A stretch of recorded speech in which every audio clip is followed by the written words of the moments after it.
Apertado, Arnaldo. Vamos lá então, vou voltar. A gente sabe que os centros espíritas, as casas espíritas, elas são importantíssimas molas de propulsão da divulgação do espiritismo, que conforme as palavras de Emmanuel, constitui a principal caridade que nós podemos fazer pela doutrina. E dentro dessa perspectiva, se torna importantíssimo nós refletirmos sobre os trabalhos que acontecem e como acontecem na casa espírita. Primeira reflexão que nós precisamos fazer é o seguinte: fora da casa espírita há salvação. Pode parecer esdrúxula essa afirmação desnecessária, mas para muitas pessoas soa estranho ouvir isso, porque de tal forma as pessoas vêm vinculando a ideia do espiritismo à própria ideia do movimento, ou mais precisamente a própria ideia da casa espírita, que para alguns soa estranho pensar na possibilidade de termos uma prática espírita, uma vivência espírita, ou um estudo espírita sem que seja numa casa espírita. Mas a grande verdade é que o espiritismo não surgiu em um centro espírita, nem depende de centros espíritas para acontecer. Muito menos nós, para sermos espíritas, não só o seremos em centros espíritas. Tá?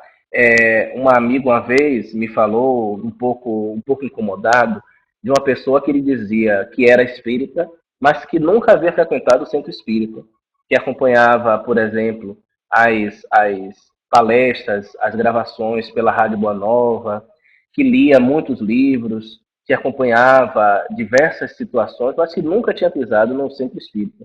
E ele me dizia assim: mas como é que pode, Pedro, alguém ser espírita sem pisar no centro espírita, sem frequentar pelo menos um centro espírita, sem trabalhar numa casa espírita? E eu dizia a ele: é muito simples, tem tanta gente que frequenta as casas espíritas e que trabalham nas casas espíritas que verdadeiramente não são espíritas. Tem tanta gente que nem mesmo se diz espírita e que é mais espírita do que tantos espíritas que nós conhecemos, do que muitos de nós, né? Então, não existe uma vinculação direta em ser espírita e frequentar uma casa espírita. Né? O ser espírita está muito além das instituições. Né? Para sermos espíritas, nós precisamos acreditar no espiritismo, seguir, de certa forma, os seus preceitos e buscar viver conforme a proposta espírita, como espíritos e seguindo os princípios espíritas. Primeiro ponto. Então, a gente precisa, de imediato, fazer essa afirmação. Fora do centro espírita, há espiritismo. Fora das casas espíritas, há espiritismo. A grande questão é que, desde a Sociedade Parisiense de Estudos Espíritas, fundada por Allan Kardec no século XIX, de lá até então, se popularizou no movimento a construção, a consolidação de espaços coletivos para se promover o estudo da doutrina, para se promover uma prática da doutrina também, que inicialmente surgiam com essa feição de sociedades espíritas, tendo como exemplo a própria Sociedade Parisiense. E aí várias delas se difundiram pela França, por outros países. E que, no Brasil, tomou a feição que nós conhecemos hoje das instituições espíritas, as casas, os núcleos, as sociedades, as associações, os centros de um modo geral. E que tem como principal finalidade, inclusive garantida em seus estatutos, o estudo do espiritismo, né, como principal referência, e a promoção de outras atividades, como inclusive a atividade de assistência social. E aí a gente já começa a perceber como a proposta dos centros espíritas da atualidade se afasta um pouco da proposta original de Allan Kardec. A Sociedade Parisiense de Estudos Espíritas tinha como finalidade estudar o espiritismo, seja no estudo meramente teórico, seja no estudo prático também, através do intercâmbio mediúnico. As casas espíritas no Brasil, elas começam a ganhar outra feição, tendo como uma de suas molas principais a promoção de assistência social. E isso é um fator importantíssimo para considerarmos. Por quê? Porque foi graças à assistência social, e vou dizer mais, graças aos homeopatas do século XIX, que o espiritismo pôde se consolidar no Brasil com a força que teve. Porque, vejam, quando o espiritismo chega no Brasil, e a primeira casa espírita, o primeiro grupo espírita criado no Brasil foi aqui na Bahia, em Salvador, por Luiz Olímpio Teles de Menezes, era o grupo familiar de espiritismo. Ele chega, nas asas dos magnetizadores e dos homeopatas da época, que acabam materializando a afeição da assistência social em função da grande carência da população da época. Então, os espíritas começam a ocupar esse espaço que o Estado não ocupava. Começa a fazer esse trabalho que o Estado não fazia. É interessante, eu me lembro do nosso confrade Djalma Motargolo, baiano, dizendo isso, que muito se festeja as ações de Betinho e todos aqueles que dão continuidade ao trabalho de Betinho pela campanha de arrecadação de alimentos, pela tentativa de matar a fome das pessoas com a solidariedade coletiva e tal. Acontece que o Espiritismo já faz isso desde o século XIX no Brasil. Né? As famosas campanhas do quilo, que desembocam nas distribuições de farnéis, o atendimento médico gratuito e outros tantos atendimentos que desde o século XIX já existem nas casas espíritas. Então, os grupos espíritas começaram a tomar essa afeição de grupos de assistência social em função da carência da população. Vamos lembrar que o século XIX, principalmente depois da abolição da escravatura, se no Brasil já havia um grupo, uma parcela significativa da sociedade de pessoas miseráveis, muito mais miseráveis passou a existir depois da abolição da escravatura. Porque um monte de ex-escravos foi despejado, né, na sociedade, sem uma política social, sem uma preocupação do governo, sem que se tivesse o mínimo de atenção com essas pessoas. O resultado disso foi, de fato, as grandes aglomerações, a formação de bolsões de miséria, enfim, a geração de um grupo de pessoas necessitadas que não eram atendidas pelo Estado e que acabaram sendo atendidas pelos centros espíritas. A gente parar para refletir, inclusive, há uma estatística, não me lembro bem onde agora busquei essa informação, mas é verdadeira. Hoje, na atualidade, 1/3 da assistência social que se faz no Brasil é promovida pelas casas espíritas, pelos grupos espíritas, de modo geral. Então, o espiritismo, no Brasil, no movimento das casas espíritas, acabou caminhando por essa trilha, a trilha da assistência social. De modo que não só se dedicam as casas espíritas ao estudo do espiritismo, também se dedicam à assistência social. Tá? E dentro dessa perspectiva, a gente percebe características muito curiosas nas casas espíritas. Vamos lá. Em função dessa associação da assistência social com o estudo espírita, e em função da compreensão equivocada daquela máxima do Evangelho, fora da caridade não há salvação, que em verdade foi proposta por Kardec como uma substituição fora da igreja numa salvação, mas que nós, infelizmente, dogmatizamos para a caridade material, as casas espíritas, elas, em sua grande maioria, funcionam, né, principalmente as mais antigas, as grandes casas espíritas, funcionam muito em função da assistência social. Se formos parar para observar, grandes centros espíritas, os que são as principais referências nossas, são muito mais reconhecidos pelo trabalho de assistência social que prestam, né, do que propriamente pelo estudo, pela dinâmica, pela sistematização de conhecimentos espíritos. Né? Isso já é uma característica importante a se distinguir.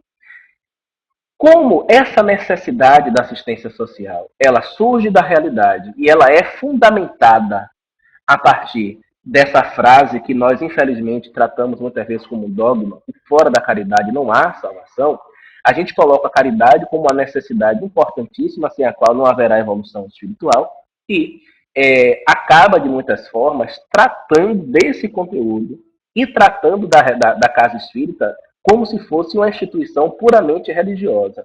E olha que eu não falo religiosa no aspecto original do termo, de nos promover uma religação com a divindade, não. Religiosa do ponto de vista institucional. A grande verdade é que, com o passar do tempo, nós transformamos as nossas casas espíritas em grandes instituições religiosas que remontam, em grande parte, na sua organização, às estruturas da igreja, às estruturas sacerdotais. E daqui a pouco eu vou fazer algumas pontuações que nos vai permitir perceber claramente como essa influência, digamos assim, igrejeira ou da instituição da igreja se dá de forma tão intensa nas casas espíritas. Então, veja, alguém diz assim, caridade igual a gentileza e atenção. Pois é, uma das possíveis interpretações é essa. Mas nós estamos falando da caridade material mesmo, daquela que é prestada de forma mais objetiva nas casas espíritas. Então, veja, A gente acabou criando no movimento essa neurose coletiva de que se nós não fazemos caridade material, nós não somos uma instituição verdadeiramente espírita e nós não alcançaremos, digamos assim, uma condição de tranquilidade espiritual. Eu fico me perguntando assim, os espíritas da Suíça, da Suécia e de outros países que têm um sistema político-social bastante desenvolvido e estruturado não vão evoluir, então, nessa perspectiva. Porque qual é a caridade material que se pode prestar num país como a Suíça, né, em que o governo garante às pessoas o mínimo necessário?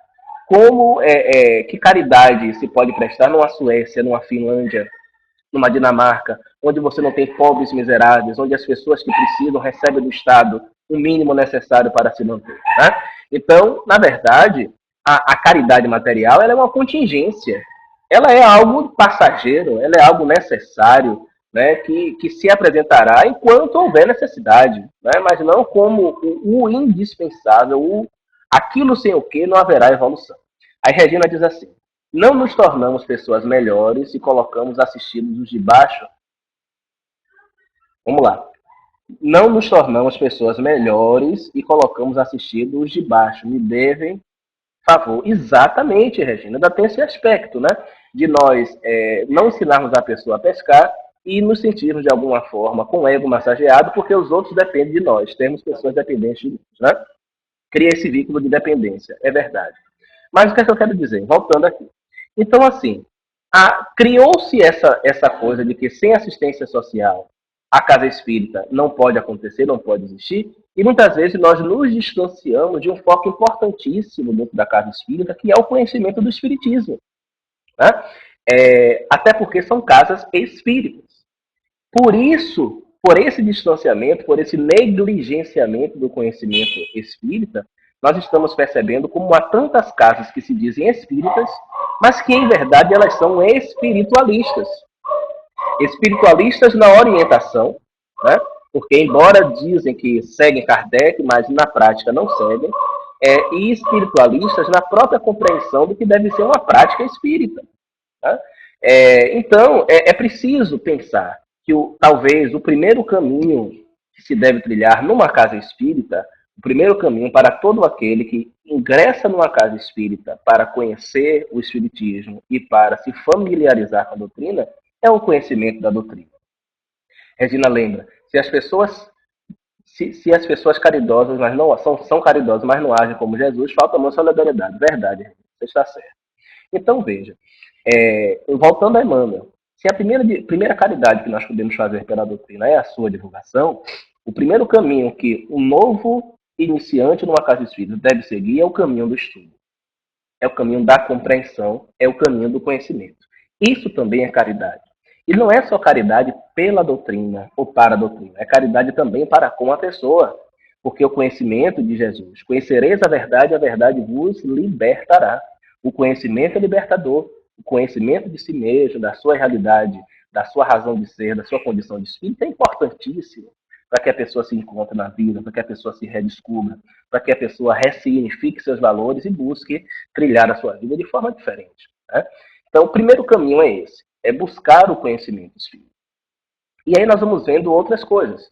Onde falta o conhecimento espírita, sobram enxertos, sobram adições à prática espírita e ao conhecimento espírita, que muitas vezes não são proveitosas. Regina vai lembrar de novo. Os estudos nas casas espíritas são repetições da leitura dos livros de Kardec.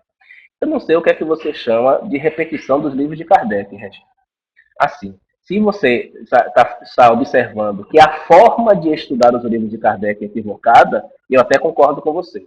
Mas, se você está dizendo que talvez nós devêssemos estudar outras referências que não Kardec, aí eu discordo de você.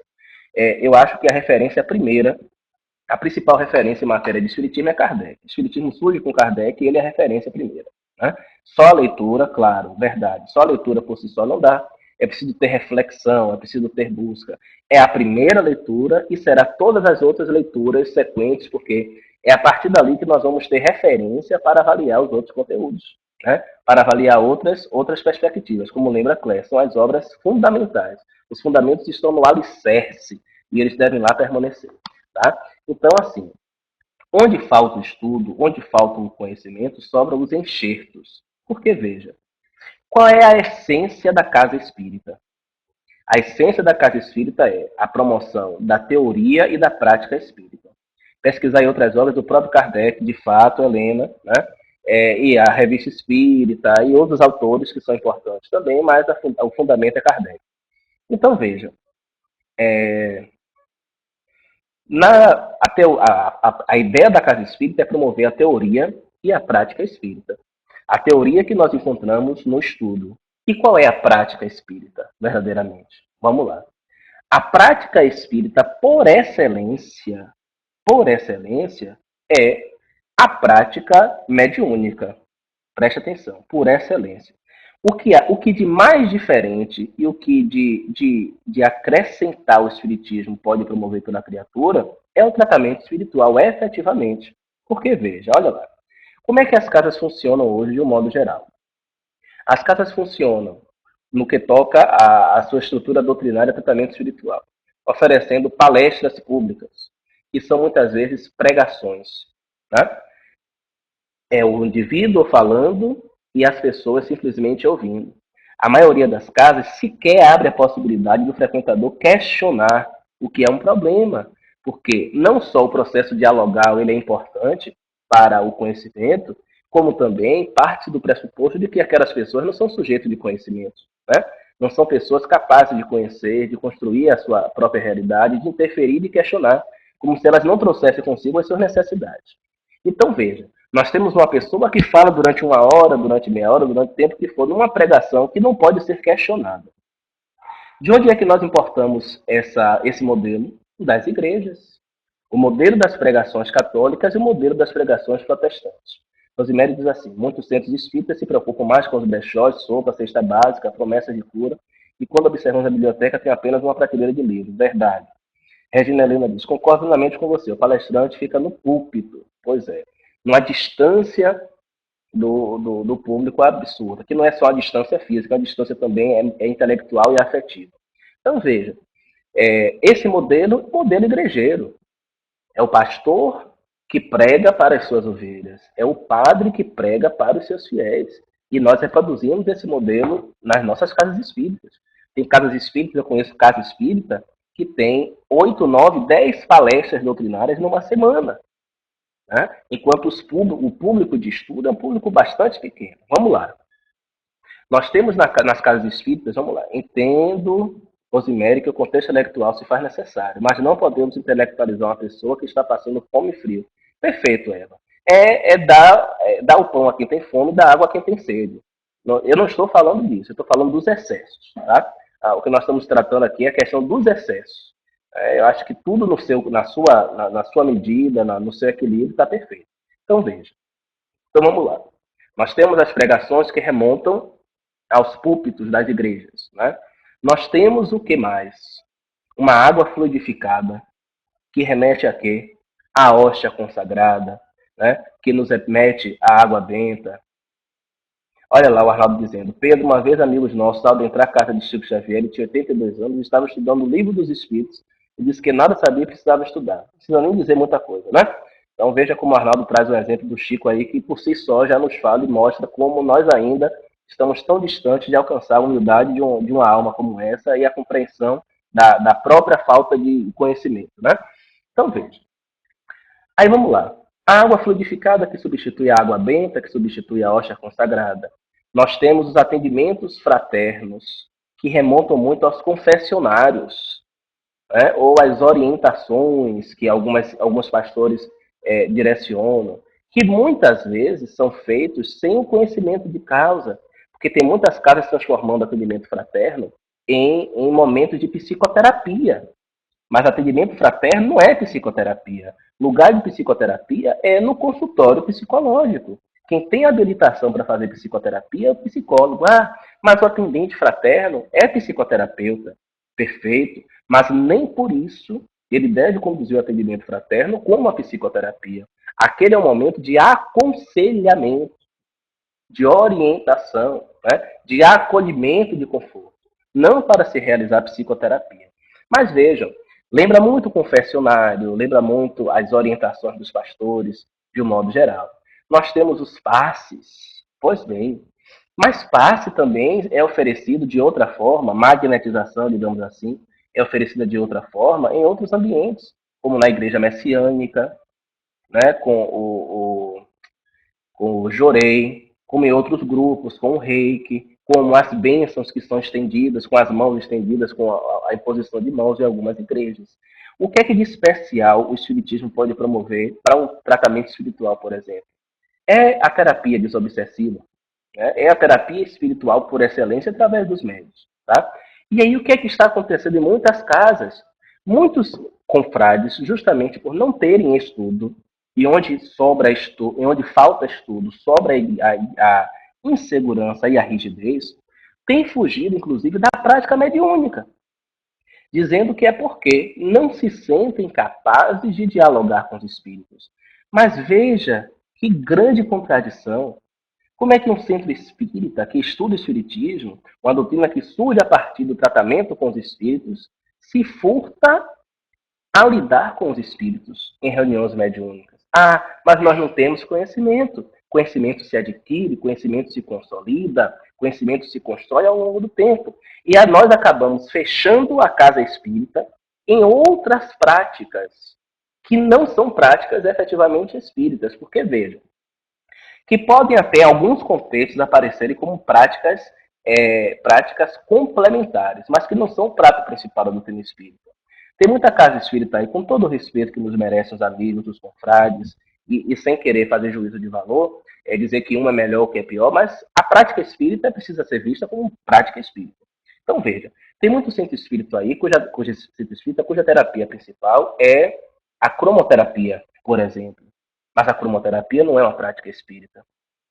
Tem muito centro espírita que tem como mola principal outras terapias, como, enfim, me foge agora, me lembro agora, mas sei, mas me foge agora. Enfim, práticas como a cromoterapia, que são práticas complementares, que não são práticas espíritas. Né? O próprio voltar-se unicamente para a assistência social não é uma prática espírita. Tá? E a gente acaba perdendo o foco, a gente acaba perdendo a referência. Vamos ver algumas perguntas aqui, algumas colocações, para que eu não me perca. Vamos lá. Pedro, você não acha que muitas caras têm substituído o demônio que outras religiões pregavam, transferindo para o obsessor a responsabilidade? Perfeito, perfeito. Tem muita gente que está nas casas espíritas muito mais com medo do obsessor do que propriamente pelo prazer de estar, pela necessidade de crescer. É um outro reflexo da igrejificação das nossas instituições, tá? Aí Marta diz aqui, Marta, abraço fraterno, tá aqui, vamos lá. Na minha casa espírita, minha casa, diz Claire, nos é aconselhado a fazer nossa reforma íntima para esperar o equilíbrio permanente. É difícil, muito difícil, mas se não tentarmos, nunca faremos, verdade. Pedro, casa espírita, penso, é acima de tudo um ponto pronto-socorro espiritual para encarnar e desencarnar. Também, né, Arnaldo? Também isso. O pronto-socorro remete à urgência, mas nós temos que tratar das questões de urgência e das questões de longo prazo, inclusive com propostas não apenas paliativas ou remediativas, mas também preventivas. Temos que trabalhar com a prevenção. Né? Nós tratamos a pessoa, aquele que precisa de tratamento imediato, nós lhe damos condição de alcançar o equilíbrio e nós lhe damos também condição de permanecer nesse estágio para que o mal pior não aconteça. Né? Então, essa parte terapêutica é preciso, mas também a profilática é também dever da casa espírita. Vamos lá. Vejo dessa forma também, diz a Fátima. Pedro, não tem casa espírita sem benfeitores, e sim, tem casas espíritas que elegem espírito benfeitor. Isso também é verdade. Na verdade, as casas espíritas dão nome a seus grupos com o nome de espíritos de pessoas a quem respeitam, mas isso não significa necessariamente que esses espíritos estarão vinculados a essas casas, tá? Isso também é importante se perceber. Vamos lá. Como iniciariam-se as atividades ou um centro simplesmente dito, onde não há pessoas preparadas? Olha aqui. Agora, quando falamos ou vamos a algum local, logo vem o chavão, é obsessor, cuida da obsessão. O trabalhador aparece quando o trabalhador está pronto. Olha aqui. Eu tenho uma experiência bem interessante aqui na cidade de Paulo Afonso, onde estou morando agora. Né? Nós começamos um trabalho muito simples. Né? Eu, honestamente, a princípio, não tenho muitas pretensões, mas eu entendo que nós temos aqui uma população de 115 mil pessoas, 115 mil habitantes. Nós só temos uma casa espírita. Né? Eu estive há alguns meses na cidade de Bicas, em Minas Gerais, uma cidade pequenina, que fica a cerca de 40 minutos de Juiz de Fora, que tem 15 mil habitantes e tem 800 espíritos. Tá? Então, foi o que nós resolvemos fazer. Nós resolvemos criar um grupo de estudos, cujo nome é Grupo de Estudos Espíritas Ivone Pereira. Qual é a nossa ideia? Né? Se desse grupo tiver de surgir uma instituição espírita, ele vai começar a partir do estudo. Nós estamos estudando o livro dos espíritos. Tá? Se você pensar assim, essas pessoas estão preparadas, não tem ninguém preparado. O que existe é um grupo de pessoas interessadas no estudo, que vai se fortalecer no estudo, no seu conhecimento, que vai criar laços de fraternidade uns com os outros, e que a partir daí, quem sabe, a partir da criação de laços de afeto, de uma estrutura espiritual, pode, quem sabe, construir uma casa espírita. O que é que muitas vezes se faz na atualidade? As pessoas pensam na estrutura física da casa espírita, pensam na aquisição de terreno, pensam na criação de arranha-céus, né? Pensam na construção de grandes estruturas, mas não tem a estrutura humana. E o que é que acontece em decorrência disso aí? As disputas intestinas, as pessoas brigando por cargos porque não entendem qual é a finalidade daquele trabalho. E, em muitos lugares, centros espíritas enormes, com estruturas monstruosas, mas que têm trabalhos pífios, que têm trabalhos muito aquém daquilo que poderiam oferecer. Por quê? Porque a casa física cresceu, mas o grupo não acompanhou. Tá? Então, assim, todo grupo espírita, para ser um grupo bem fortalecido, tem que investir em duas coisas: no conhecimento e na boa relação entre as pessoas. O Espírito de verdade nos diz isso, né? O Evangelho também nos diz: amai-vos e instruí-vos. É preciso trabalhar as boas relações e é preciso que se tenha a boa instrução. Então, antes de qualquer iniciativa de se alugar um espaço, de se construir uma casa, de se adquirir um terreno, é preciso que haja grupo, que haja identidade de propósito, que o grupo se encontre no estudo, que o grupo se ajuste nesse estudo, porque esse estudo promove um ajuste de conhecimento, promove a aproximação das pessoas, permite que essas pessoas se gostem, se conheçam, e mais, isso garante que aqueles que estarão presentes não estarão pela curiosidade pura e simples, pelos fenômenos que tanto encantam os olhos, mas sim porque estão interessados em algo maior. Então, eu acredito que a melhor forma de começar um grupo espírita seja assim: é começar pelo começo, começar aos poucos, sem muita pressa. Vamos lá. Aí a Helena diz: agora, quando falamos ou vamos a algum local, logo vem o chavão obsessor. Perfeito. E não se autoanalisa. Muito bom isso. Vamos lá. Vanessa, aqui em minha cidade temos uma casa que atende a comunidade com muitos eventos de caridade, mas não tem reunião e nem falam em mediunidade. Como fazem os médios? Uma boa pergunta. Eu, infelizmente, Vanessa, não tenho como lhe responder. Né? Não sei qual é a casa, não tenho conhecimento. Peço até a você que não revele a identidade da casa, né? Para nos colocar na zona mais tranquila, que aí a gente pode analisar de forma fria e distante. Mas é lamentável, né? Porque a gente acaba perdendo foco, como temos dito agora. Vamos lá. O universo se encarrega de tudo, Pedro. Não, Fátima, o universo não se encarrega de tudo, não. A gente tem que fazer por onde.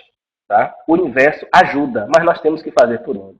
No Velho Testamento tem uma frase que diz assim: do suor do teu rosto comerás o teu pão. Então, veja, é preciso suar. Jesus diz: batei e abrir-se-vos-á, pedi e obtereis, buscai e achareis. Em momento algum ele diz assim: fique esperado que o universo faz. Não. São três verbos de ação: pedir, buscar e bater. Então, o universo ajuda quem se ajuda. Tá? As situações surgem para quem busca as situações. Para quem fica parado e esperado, infelizmente, isso não acontece. O grupo de estudo que frequento, diz Eva, tem uma integrante que ela diz que o obsessor dela é ela mesma. Na verdade, nós somos os nossos maiores obsessores. Este é o tema da palestra de Zé Antônio, domingo, que vem aqui. Amai-vos e instruí-vos. Pois é, José Aparecido. Infelizmente, a gente no movimento espírita tem esquecido que a máxima é amai-vos e instruí-vos e tem feito o armai-vos e destruí-vos. Né? É uma pena como a gente tem feito, infelizmente, isso em alguns lugares. E as pessoas precisam de uma muleta e a culpa não é mentira obsessor. Perfeito, Eva, perfeito. O grupo de estudos, diz Cleber, é muito importante uma casa espírita e depende do número de adeptos, a variedade de cursos. Na minha cidade tem duas casas. Na que participo temos 4 grupos de estudo. O ERG 1 é um exemplo dele. Pois é. E aí veja, Clé, que é uma diferença entre grupo de estudo e curso, tá? No grupo de estudo, todos assumem entre si a responsabilidade de estudar, embora tenha uma pessoa que conduza, mas é uma livre participação. No curso, existe a figura do que ministra o curso. Tá? Então, eu ainda acho que, dependendo do grupo e da maturidade das pessoas, o grupo de estudo é mais proveitoso. Vamos lá, vamos lá. Aí, não preciso me melhorar e sim conseguir afastar a obsessão. Verdade. Igorina Cunha, desaparecido, já desencarnada, disse uma vez: Carlos Fita nasce de uma caridade, ou seja, de trabalho de caridade. Pois é, Aparecido. A caridade da divulgação espírita também é caridade. Né? Então, eu ainda vou por esse caminho. Eu acho que o caminho da caridade moral e o caminho da caridade pela doutrina, talvez hoje, no contexto atual, seja uma forma muito segura.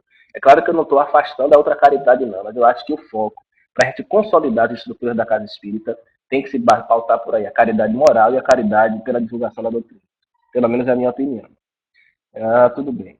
O estudo é fundamental de Rosemary para o desenvolvimento do médium e muitas das vezes, não encontrando apoio necessário na casa espírita, se afaste da mediunidade, da fase da mediunidade. Aí veja, que eu não estou falando apenas, é uma outra coisa. Eu não estou falando apenas de mediunidade, estou falando de casa espírita de um modo geral. Um outro erro das casas espíritas é girarem em torno da figura dos médiuns. É um outro desse caminho perigoso, porque veja, quando Allan Kardec faz o trabalho dele com a doutrina espírita, os últimos a quem ele dá destaque pelo fato de serem médiuns são os médiuns. Né? A liderança de Kardec não é ditada pela mediunidade. E nem ele apregoa que nós façamos, nós forjemos os nossos líderes a partir de suas mediunidades. Mas aí a gente se encanta com o fenômeno, a gente gira em torno da fenomenologia e esquece o prato principal. Então, as casas espíritas não podem girar em torno de uma pessoa só. As casas espíritas não podem ter a figura do que manda e dos que obedecem. A casa espírita não pode surgir em torno da mediunidade de quem quer que seja. Elas precisam surgir a partir do interesse de um grupo em conhecer o espiritismo e a partir de então as coisas vão acontecendo, vão se construindo. Para mim, esse é o caminho mais seguro das coisas acontecerem. Concordo com você, diz Patrícia. Eva falou aqui, tem a metodista máxima, Rosemary, mas por que os centros espíritas estão com dificuldade de entender Kardec e estão virando centros espiritualistas? Por falta de estudo, né? Por falta de interesse das pessoas que estão no centro espírita. Porque muitas vezes, aqueles que são responsáveis pelas casas espíritas, o que é que estão fazendo? Eles estão aceitando nos seus trabalhos, principalmente nas funções de comando, pessoas que não adquiriram ainda suficiente maturidade doutrinária. Porque, veja, olha que erro. Digamos que eu tenho um problema hoje na evangelização infantil na minha casa. Aí aparece uma pessoa que tem formação em pedagogia. Eu me preocupo mais com a formação em pedagogia do que a formação doutrinária. Aí coloco ela para comandar uma evangelização infantil sem que ela tenha conhecimento doutrinário básico. O que é que vai acontecer? Problema. Precisa de alguém para coordenar o serviço social da casa espírita. Aparece um assistente social que não tem suficiente conhecimento de doutrina. Me preocupo com a formação acadêmica dela e coloco ela para coordenar. O que é que vai acontecer? Problema. Então, onde falta conhecimento e maturidade espírita e espiritual, vai sobrar problema. Pode avaliar nas várias situações de problema nas casas espíritas e essa soma, essa equação estará presente. Vamos lá, Vilma diz, ajuda-te e o céu ajudará, verdade. Precisamos cuidar das nossas dependências espirituais, certo? Verdade, Arnaldo. Certíssimo, certíssimo, certíssimo. Né? É muito em função de nós não conseguirmos fazer essa autoanálise, essa autocrítica, de estarmos o tempo todo nos ressignificando, e nós acabamos transformando as casas espíritas ou os setores em que nós trabalhamos em pequenos feudos, em função de nossas carências, de nossas necessidades, de nossas dependências emocionais, espirituais, enfim. E é verdade.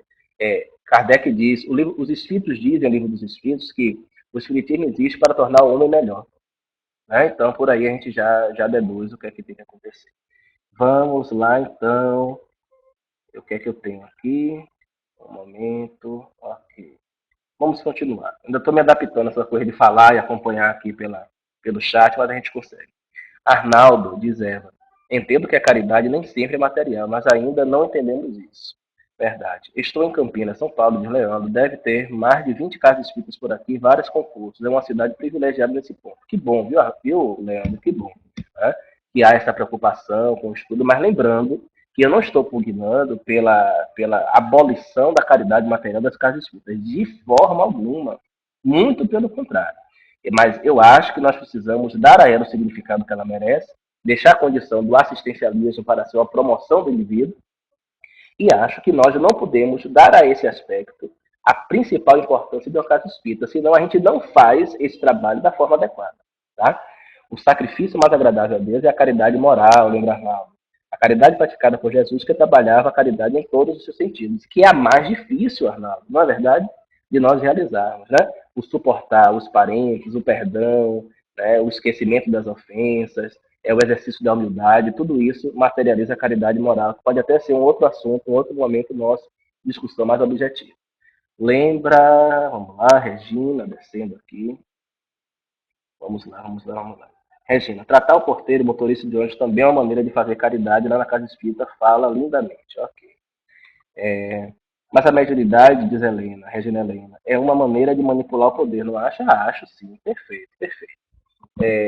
A mediunidade acaba sendo um instrumento de poder. Tem até um texto que eu publiquei numa dessas edições da revista Universo Espírita, já extinta, em São Paulo, justamente tratando disso, de como os médios acabam utilizando suas mediunidades como uma forma de poder, de exercer poder sobre as outras, que é uma forma escura. Tá aí, Regina, uma outra sugestão muito boa para nós tratarmos aqui em nossa sala, em nossos estudos de indústria. Quanto mais estudamos e aprendemos, descobrimos que temos muito mais para aprender. Disciplina, disciplina, disciplina. Verdade verdadeiríssima. Arnaldo lembra que a mediunidade não, mas os donos do centro se manipulam o poder. Olha, Arnaldo, não é a mediunidade em si, né? Mas o uso que fazem da mediunidade, né? Quantos médiums há que justificam os seus desmandos na casa espírita como sendo o guia quem mandou? E quantas vezes dizem incorporar os guias para poder trazer comandos que em verdade não vêm dos espíritos, né? Então, a mediunidade em si não, mas ela acaba servindo de instrumento quando ela é manipulada porque ainda não a compreende de forma adequada. Aparecido. Pedro, tem casa espírita com ótima vibração e outras com ambientes difíceis. Isso tem muito do grupo, da disputa entre si, da falta de companheirismo em tipo de família. Fale sobre isso. Verdade. A casa espírita ela é composta pelas pessoas. Rapaz, olha, Aparecido, eu vou lhe dizer uma coisa. Tem centro espírita em que, quando eu vou para falar, é impressionante. Tem centro espírita em que a energia flui, as palestras fluem, sem muito sacrifício.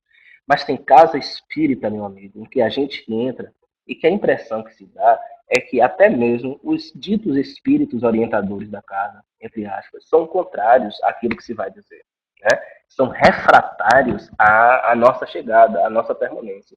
Isso gera um esforço fluídico, um desgaste emocional, um desgaste psíquico absurdo. Há situações em que a gente sai das casas verdadeiramente como se tivesse apanhado. Por quê? Porque, infelizmente, as vibrações daquelas pessoas ali presentes são plenamente desencontradas.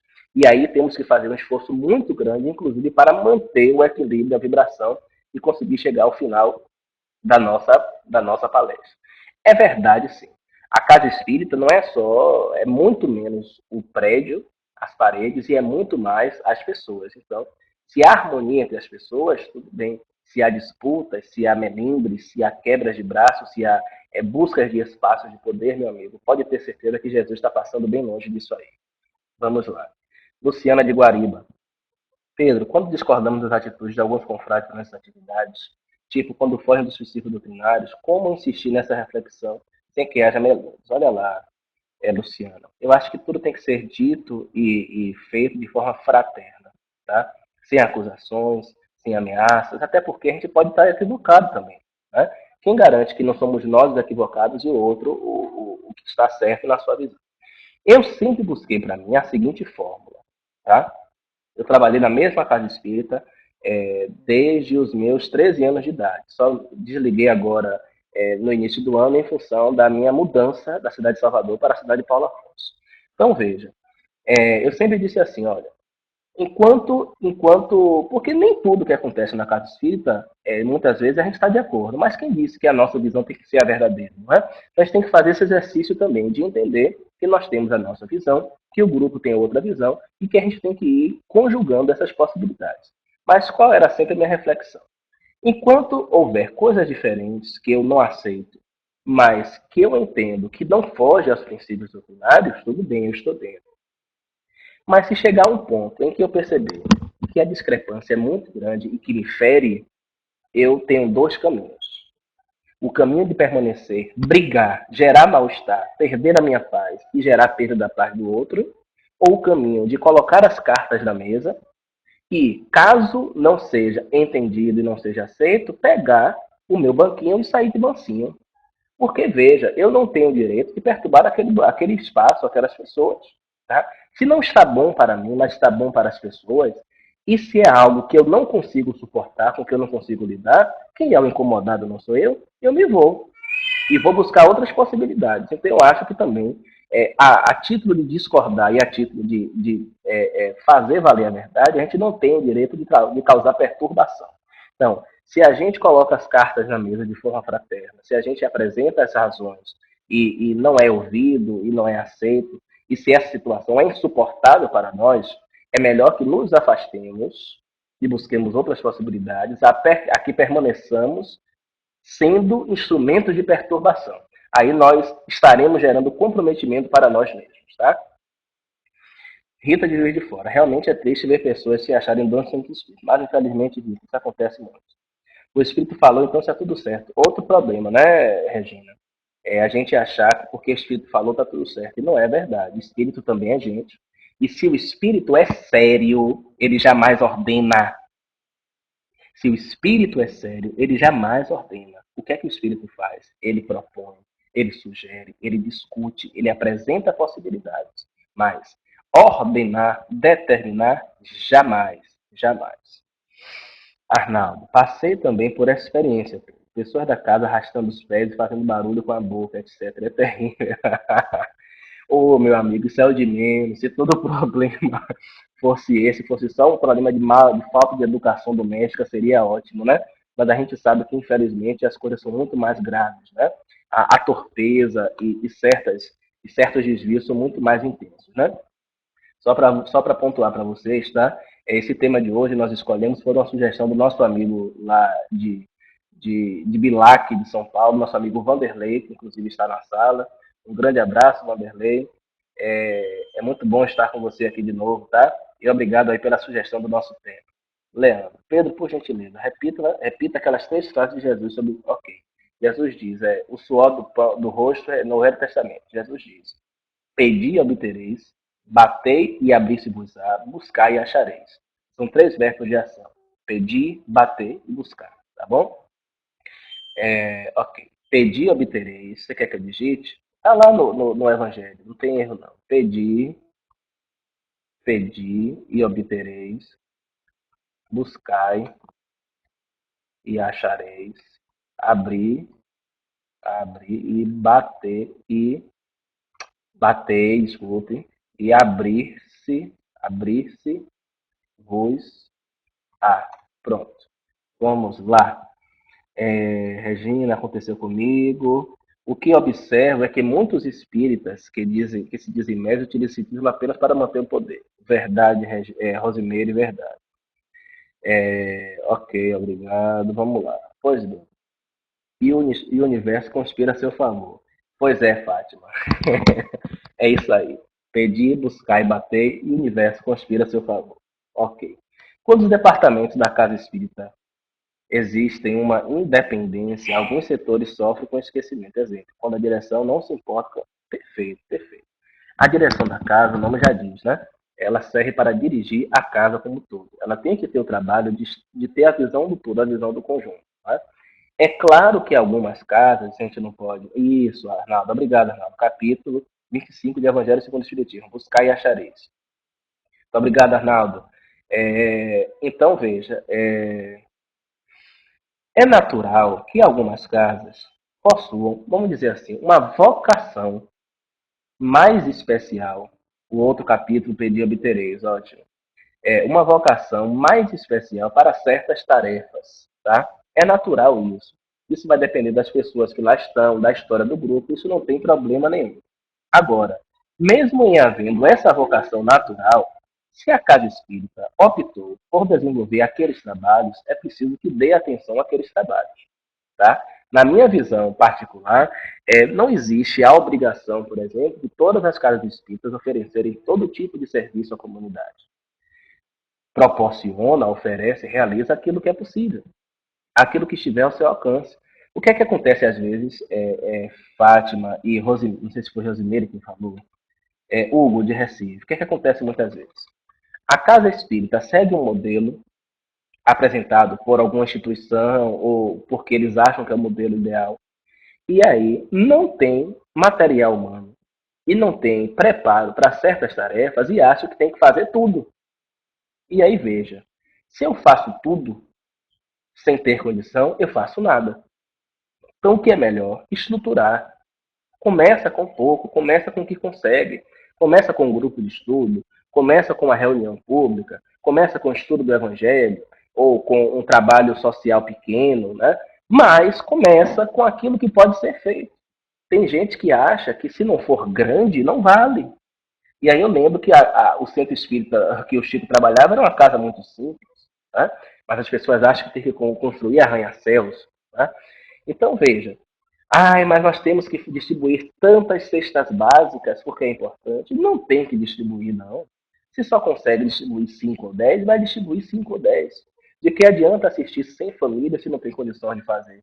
Vai assistir mal as 100 famílias. De que adianta montar creche, montar asilo, montar orfanato, se não tem condição nem de dar conta de uma dessas atividades? Então faz menos, mas faz aquilo que é possível, e à medida que vai consolidando, estruturando, vai ampliando as possibilidades. Pedi e se vos dará, buscai e achareis, batei a porta e se vos abrirá. Porquanto quem pede recebe, quem procura acha, e aquele que bate a porta abrir-se-vos-á. Pois é, Arnaldo, é isso aí. Ajuda-te e o céu te ajudará. Ou, na versão de Fátima, ajuda-te e o universo a favor de ti conspirará. Gostou, Fátima? Essa é para você. Regina Helena diz: assistir bem às famílias e não ajuda aos trabalhadores. Outra. Muito boa, Regina, muito lembrado. Né? É um outro problema das casas espíritas. As casas espíritas se esquecem de que os seus trabalhadores também são pessoas, de que não se deve exigir perfeição dessas pessoas. Vou lhes contar um fato. Vou lhes contar um fato. Existe um certo confrade do nosso país, cujo estado, não vou dizer, do interior de um certo estado, que passou por momentos difíceis na família. Né? Ele acabou se separando da esposa e se associou a uma outra pessoa. Normal, né? Faz parte da vida. Palestrante espírita, escritor bastante conhecido, ele deu o azar, né? O seguinte azar. O movimento espírita gostava muito da esposa dele, né? Tinha uma afeição muito grande por ela. O que foi que aconteceu? Quando as pessoas das casas espíritas é, souberam da separação, e que talvez ele tivesse sido o que rompeu com os laços afetivos com a esposa, simplesmente desmarcaram todos os compromissos que tinham com essa pessoa. E olha que coisa interessante. Eles não só o julgaram, como também o condenaram. O condenaram. Aí veja como nós somos cruéis. Né? Como nós somos cruéis. Se aparecesse hoje à porta de uma casa espírita uma pessoa que é recém-saída do presídio pedindo auxílio, dizendo que quer se regenerar, nós a abraçaríamos com toda a atenção, com todo o carinho, com todo o zelo e lhe daríamos estrutura para conseguir o que quisesse. Agora, o nosso companheiro de jornada, aquele com quem passamos às vezes 10, 15, 20 anos juntos, e que pode ter cometido um deslize, que às vezes a gente não sabe, a gente afasta. A primeira coisa que a gente faz com o trabalhador da casa espírita, quando tem conhecimento de que ele possivelmente vacilou em alguma questão na vida, é afastá-lo dos trabalhos. Veja, o trabalho que muitas vezes é a nossa garantia de equilíbrio. Nós, ao invés de acolhermos o irmão no momento de maior precisão dele, nós o afastamos. Isso não é caridade, isso não é solidariedade, isso não é espiritismo. Isso precisa ser revisto. Somos, Eva, preconceituosos ao extremo. Não me recordo agora, o Arnaldo pode até me ajudar a lembrar onde está escrito isso. Eu acho que é um livro A Vida Escreve, né? A Vida Escreve, do Hilário Silva, através do Chico Xavier. Uma história interessante de dois confrades que eram diretores de um centro espírita muito amigos de anos. Vamos dizer assim, João e José. Mas não é José Aparecido não, tá, gente? Graças a Deus. João e José. E aí João soube, por bocas maledicentes, que José estava sendo visto em várias noites frequentando um famoso bordel da cidade, uma famosa casa de prostituição. Aí João ficou intrigado com aquilo. E uma bela noite, resolveu seguir José. José saiu de casa por volta das 10h30 da noite e foi rumando pela cidade, e o João atrás. Num dado lugar, José entra numa casa que João identifica como sendo a casa de prostituição. Quando João entra na casa, imaginando que ia surpreender José em uma situação vexatória, o avista em uma saleta um pouco distante, com uma mulher seminua, com o braço, a cabeça reclinada sobre o seu ombro. Ele então entra abruptamente na sala, acusando José de adultério e de ser uma pessoa de moral duvidosa, quando tem um abalo muito grande, porque surpreende, naquela moça seminua estava reclinada sobre o ombro do seu amigo, a sua própria filha. Olha que interessante. Né? Então, o que acontece? A filha de João estava se prostituindo e José estava indo noites seguidas na tentativa de dissuadi-la de continuar naquela vida. E exatamente naquela noite ela estava chorando de arrependimento e decidindo sair da condição. O que é que o amigo estava fazendo pelo outro? Poupando-o daquele dissabor e trabalhando para restaurar a paz na sua casa, na sua família. Veja como nós somos, infelizmente, na vida, né? Eu acho, Arnaldo, que é realmente o livro A Vida Escreve. Não sei se você vai lembrar dessa história.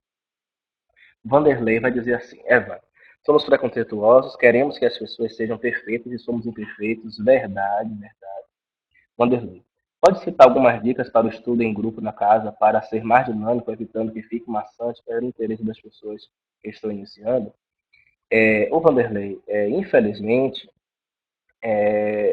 muitas dinâmicas podem ser criadas, muitas dinâmicas podem ser utilizadas, tá? E sem livros para isso. Agora, o que torna mais interessante o estudo em toda situação é que as pessoas realmente se interessem por ele. É que todos estudem. Quando todos estudam, quando todos leem previamente o capítulo, vão buscar informações, refletem, a coisa anda. É por isso que é preciso haver motivação por parte das pessoas, tá? É, Arnaldo diz, então, os duráveis algozes tratam os amigos bem e tratam mal os familiares. Nesse caso, os amigos da casa espírita. Verdade, Arnaldo. Na casa espírita, todo mundo é santinho, todo mundo ri, todo mundo se abraça, todo mundo se quer bem. Mas em casa é que a coisa acontece de verdade. Vamos lá. Ama a Deus acima da coisa próxima a si mesmo. Hugo, há casos também de trabalhador da casa espírita precisar, por um momento da vida, de uma cesta básica. E a casa nega porque o necessitado é o trabalhador. Pois é, que grande absurdo, né? Então, nós não somos capazes de cuidar de nós mesmos, dos nossos. Né? É lamentável isso, é verdade. Você tem toda a razão. E tem que ter humildade do trabalhador também para pedir, né? Pois é. Em falando falado na Cristina, bem falado, ok, Arnaldo. História de Chico Xavier. Amigo de seu pai o levaram ao prostíbulo para que ele se tornasse homem. Ficaram surpresos com a bem-querência das irmãs decaídas de Chico, que Chico atendia de madrugada em sua casa. Pois é, né? Então quiseram botar o Chico aí em maus lençóis, e na verdade os lençóis eram muito bons, porque ele sabia muito bem o que fazia, né? Vamos lá. Regina, sou viúva há 12 anos e nunca se preocuparam se eu preciso de alguma coisa. Pois é, Regina, olha que coisa, né? É o que eu estou dizendo. A gente às vezes esquece que nós lidamos com gente nas casas espíritas, né? Que há pessoas que passam por seus dramas, por suas dificuldades, e às vezes o que estão precisando é de momento de escuta amiga, de escuta fraterna, um abraço sincero, um carinho, né? Um acalanto, um entendimento, e infelizmente é o que acontece. A gente se preocupa demais com as tarefas e se esquece dos tarefeiros. Ainda bem que estou ótima. Que bom, viu, Regina? Você não só está, como continuará, né? Porque é algo que é inerente à sua condição. Espero que você continue assim. A gente não pode fazer depender dos outros a nossa felicidade e o nosso bem-estar. Não é isso? Então, gente, veja. Nós estamos aqui. Aconteceu na Casa Espírita, Arnaldo. Descobriram que a médium havia desencarnado quando ela se manifestou na reunião. Essa é boa, viu, Arnaldo? Isso é conversa de mineiro, viu? Diz que mineiro, duas conversas de mineiro. Já que você soltou a piadinha pra mim, Arnaldo, no outro dia, eu vou soltar essa pra você. A conversa dos mineiros. É popopó, popô. Ai, Patrícia, vamos lá. Bom, gente, nós já estamos chegando ao final do nosso encontro, né? Vamos aqui a mais algumas colocações. Patrícia diz: Minha filha tem 12 anos, ela parece sempre triste. Ela chora quase todos os dias. Ela tem marcas de cortes no braço. O que ela tem? O que será que ela tem? Olha, Patrícia, eu não tenho como lhe dizer, né? Assim, sem conhecer sua filha, sem estar próximo. Agora, se ela tem marcas de corte nos braços, é preciso você ter uma atenção muito especial, né? Sua filha pode estar sofrendo de algum processo interior, né? Talvez algum transtorno, transtorno bipolar ou de depressão, ou qualquer outro transtorno espiritual, e quem sabe esses braços até não são um ensaio indicativo de uma possível tentativa de suicídio, tá? Não sei. Estou indo para o mais drástico possível para que você tenha atenção, minha querida. É preciso levar sua filha adolescente, né, uma idade difícil, complicada. Não sei também qual é o histórico dela e de sua família, mas é preciso levar uma ajuda especializada, né? Um psicólogo, um psicoterapeuta, tratamento espiritual também é importante. Não descuide, tá? São sinais importantes, são sinais preocupantes que você não deve brincar com esses sinais, tá bom? Pó. Ah, Arnaldo. As casas espíritas já estão descuidando muito dos jovens, pois eles, a certa idade, se afastam. Verdade, Rita. Isso é outro assunto que dá também pano para muita manga. E os dramas seriam as provações às quais devem passar. Luciana, para a gente terminar, viu, gente? Eu tive um dia um pouquinho complicado em casa, um pequeno acidente doméstico, estou ainda me ajustando aqui, mas tudo bem, graças a Deus, e eu não vou poder passar muito tempo hoje, não, infelizmente. Mas nos outros dias eu prometo que a gente tem. E os dramas seriam as provações às quais devem passar. Pedro, quando intervir numa reunião mediúnica, onde o médium iniciante se condiciona até essas comunicações numa noite. Ô, Luciana, eu acho um pouco relativo essa coisa da quantidade de comunicações, tá? Eu acho que depende do médium, depende do tipo de comunicação, depende da duração das comunicações, tá? Eu não acredito no limite mínimo nem no limite máximo. Eu acho que o limite é dado por cada condição, por cada situação. Porque, veja, se são 6 comunicações, digamos, de 5 minutos cada uma, de 10 minutos cada uma, leva 60 minutos. O tempo de uma reunião é mais ou menos de 1 hora e meia e tal. Eu, particularmente, não sei. Tem médicos que com uma comunicação se vê extenuado e passa a reunião toda sem condição de dar mais nenhuma comunicação. Tem outros que dão várias comunicações e saem bem. Então depende muito da condição do médico, da condição dos espíritos, do contexto da reunião. É algo que não dá para a gente tratar de forma mais direta, mas eu não sei se isso é um problema. O fato em si é um problema. Teria que analisar o contexto para, a partir daí, verificar se de fato é um problema. Pedro, adorei sua fala, obrigado, Regina, um grande abraço. Eu vou, na semana que vem, a nossa ideia com o Aparecido é que todo domingo tenhamos o estudo, né? Agora, na semana que vem, eu não sei se eu conseguirei estar ao vivo. Então, a minha ideia é tentar gravar alguma coisa e deixar aqui para que o programa continue, não é sem solução de continuidade, tá? Eu estarei em Salvador realizando seminário e tal, e não sei se eu vou conseguir estar presente por problema de internet também. Pedro, sou mineira, moro em Uberlândia. Que bom, minha querida. Um grande abraço, viu? Pó, viu? Patrícia, minha filha, apresentou a situação e aí foi diagnosticada autismo. Ah, pois é, Arnaldo. Leia o livro. É uma outra possibilidade, né, Arnaldo? Né, Patrícia, também. Não significa que ela seja autista, mas é uma possibilidade. Então, mais reforça aquilo que ele disse. Procure apoio especializado, tá? O quanto antes. Miriam, gostei muito. Se o médio não tiver desvitalização, pode. Se não, não pode. É isso mesmo, Arnaldo. Você resumiu muito bem aí o que eu tentei dizer. Estudo ótimo, obrigado, Clareza, Hilary.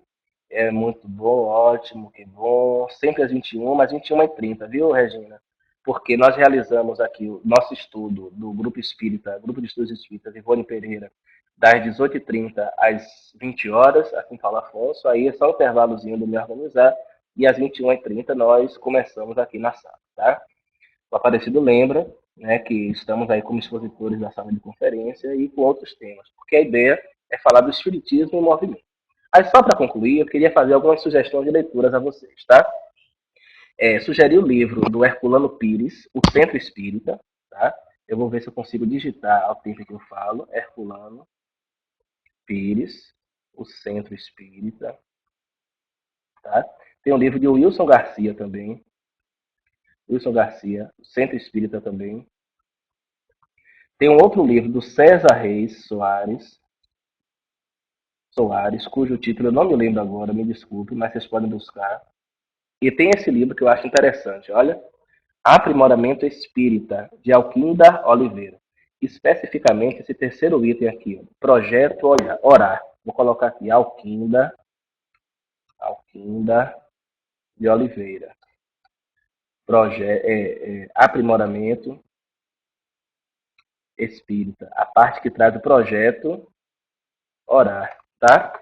Que significa ousadia na divulgação, respeito às demais instituições, administração eficaz e relacionamento harmonioso, tá? Então, ficam aí essas sugestões de leitura.